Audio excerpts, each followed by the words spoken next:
What's going on, guys? Today we will be doing the top 10 NES games of all time. This list will consist of my personal top 10 and my personal opinions on each of the games on this list. So if a game you were expecting to be on the list is not here, let me know down in the comments below. Also, before we start, you should definitely like and subscribe because it would help me out. But besides that, please enjoy the video. Coming in at our number 10 spot is going to be Ice Climbers, released in 1984. Ice Climbers is probably not a game many would consider to be on this list, but I love the vibrant colors, especially for the NES, creative level design, and fun gameplay. The premise of the game always kind of made me laugh too. In Ice Climbers, the characters, Nana and Popo, collectively known as Ice Climbers, venture up 32 ice-covered mountains to recover stolen vegetables from a giant condor. That's pretty funny and cute to me. Coming in at our number 9 spot is going to be Tetris, released in 1989. Tetris is overall an outstanding puzzle game, and the game that almost all other puzzle games aspire to be. The NES version is by far the best, as it is not cramped onto a Game Boy screen. If you find it, it is a highly recommended purchase.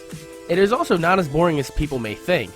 There is fun, fast-paced music, and a funny gag throughout the game as the St. Basil's, I'm pretty sure that's how you pronounce it, cathedral in Moscow, Russia, is surrounded by Bowser, Mario, Luigi, Donkey Kong, Icarus, I believe it is, Samus, Link, Princess Peach, all while playing various instruments in the center of maybe like a castle. I'm really not sure what it is, but it should be on screen, and I think it's a pretty funny little gag going around in the game. For 8th spot on the list, I'm going with Tecmo Bowl, released in 1989.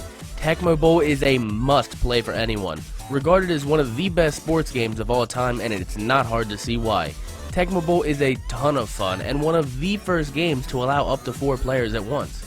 The Los Angeles Raiders were the best team, as they had Bo Jackson, who was jokingly made fun of as basically a hack because of how good he was. Man, hard to believe the last time the Raiders were any good in a video game was all the way back in 1989.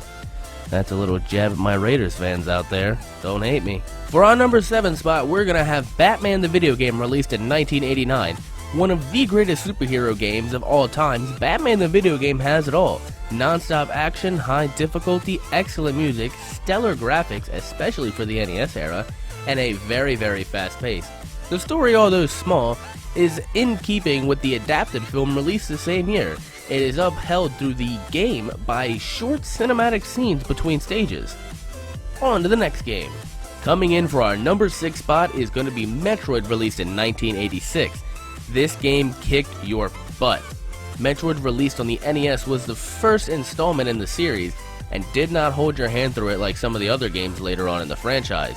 This game nonetheless is amazing, and would be one of the hardest Nintendo games, if not for our next spot. Contra, released in 1987, is one of the hardest Nintendo games of all time. Squad State actually has it rated as the 8th hardest Nintendo game ever. What can I say about Contra? There's a lot of reasons to love it. It's fast-paced action, it has resemblance to some of the big action movies in the 80s like Rambo at times, or even just a mindless fun. Don't worry guys, we're halfway done. You like that little rhyme scheme I did? I didn't, but let's move on. We're almost at the top 3, guys. Our number 4 spot is going to be Castlevania, released in 1986. There will be parts of Castlevania that will defeat you. Portions that will make you look sadly at your life and think of all the decisions that led you to this point. Your 17th consecutive death thanks to Medusa. Yet, in the list of some of the best games of all time, I'd say it's probably in the top 50 or so, ever. It's hard but rewarding. Slow paced, yet also well paced, and graphically amazing, especially for its time. This game has spawned many more games, movies, TV series, toys, and more since its start right here on the NES. Now entering into our top 3 spots, and coming in at number 3 will be Mike Tyson's Punch-Out, released in 1987. Back in 1987, there was a boxer who was terrorizing opponents in the ring and pixelated rings. Mike Tyson. Before he started biting off people's ears and breaking the law, Tyson was the most feared boxer out there. It's no surprise that Nintendo decided to base their iconic boxing game, appropriately named Mike Tyson's Punch-Out, after Mike Tyson himself. This game is loads of fun. It's not like other fighting games from the time. You may not be able to move side to side like you can in Street Fighter, but yet the other way you are stuck in place is magical. You have to actually dodge at the right time or else you lose. Every opponent is different and it just adds to difficulty with each round. And it's just all around an amazing game. One bad thing about this game is it's kind of racist. Some of the names and stereotypes, such as Piston Honda, who is a Japanese opponent, and some of the things he says between rounds, and this is in one round, just says Sushi Kamikaze Fujiyama Nippo Ichi, and yeah, it's pretty racist. There are many other stereotypes throughout it. There's some videos you should check out about it. But besides that, it's a pretty amazing game, but we'll move on to the next one in our number 2 spot. For our number 2 spot, I'm going to be putting the original Legend of Zelda released in 1986. I mean, what can I say about this game? It's one of the best video game franchises of all time. It's a game that I love. It's a franchise as a whole has sold 108.08 million units. That's a lot of games. This game is amazing, inventive mechanics, inventive character backstory. It was just the first of its kind, and it shows, as it has spawned many more installments in the franchise. Our number 1 spot is going to Super Mario Bros. 3, released in 1988. Remember what I said about Legend of Zelda being one of the best video game franchises of all time?